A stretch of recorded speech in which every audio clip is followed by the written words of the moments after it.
Listening to our brother Bishop Jorge started me thinking about the past months in a different way.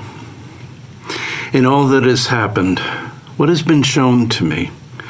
What is this virus for? Or as he asks, what can we learn from this time?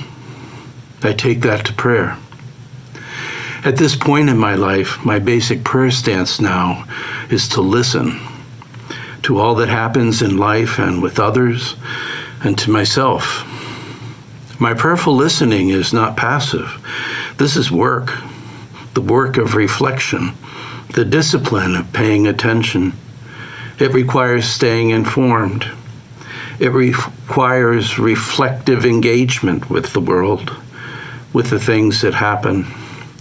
I have to take the time to sit outside with a cup of coffee, and maybe in addition to my rosary or liturgy of the hours, I bring my smartphone. Here in upstate New York, I accompany my brothers as they move into their final years, and I've heard the stories they tell about their lives in Holy Cross. I've come to believe that all the events and relationships that we have in life can show us what they're for, what their purpose is, or what their purpose was. What my brothers believe about the story of their religious life has a lot to do with how they face the challenges that come with older age, diminishment, and illness. In his first point, Bishop Jorge cites Pope Francis and says that the virus has unmasked the way we were living. We were not living by what we truly value, but chasing what fascinated us. Until we meet hardship, most of us are asleep and living under the illusion that we have perfect health and all the time in the world to pursue what we want, instead of what really nourishes, sustains us. And he asks, what can we learn from this time? I think about his statement, we must live this time as a time of grace and conversion. This past year, on top of all the news and indecision about the virus, a very angry election season here in the States filled television, newspapers, and social media with loud accusations.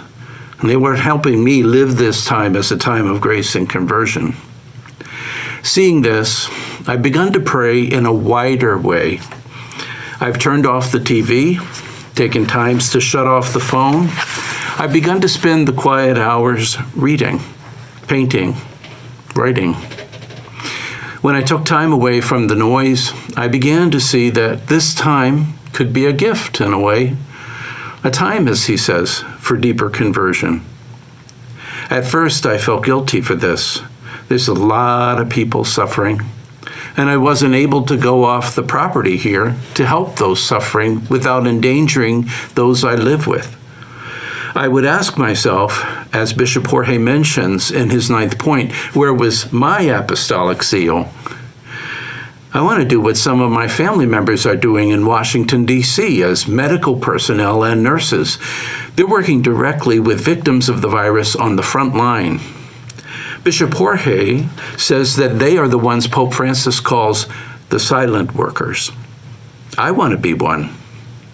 Well, even though we haven't had the virus strike here directly, it has come close, as some of our staff have become positive. And there's secondary suffering, too, which can be just as terrible. An elderly brother here, whose beloved sister died in a distant town, could not go to her funeral because it would likely have killed him. He had to handle his grieving with no wake or funeral to help with his closure. But there are good things, too. My 5 sisters and I began to Zoom call each other once a week. And surprisingly, all of us have kept it up every week for 1 hour for the past 8 months since the virus started to spread. We share stories of how the week has gone, and we have discovered during this fearful time that our love for one another is more important than anything else. In our own way, we have overcome our individualism and founded a support group. So the virus has affected everybody in different ways. I have to learn to see my own mission here, to use the time well, to not disparage the role that I've been asked to play.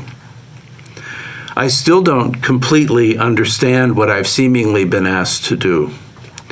Some days, in the face of all that is happening, I doubt its worth. That doubt is a stone, indeed, that paralyzes me, as Pope Francis says. But as Bishop Jorge mentions, it's Advent. It's a time of active waiting with patience and faith, because we believe that the great Lord of our lives will wake us up. As Merton says, in all the situations of life, the will of God comes to us as an interior invitation. So, of course, my fellow community members, I will keep praying. And one of my intentions will be to better understand the Lord's invitation, the mission that I've been given here in this quiet Hudson Valley while the virus rages around the world. I want to see how the Lord goes before me on this journey and will remove the stones that paralyze me. I have that hope. God bless.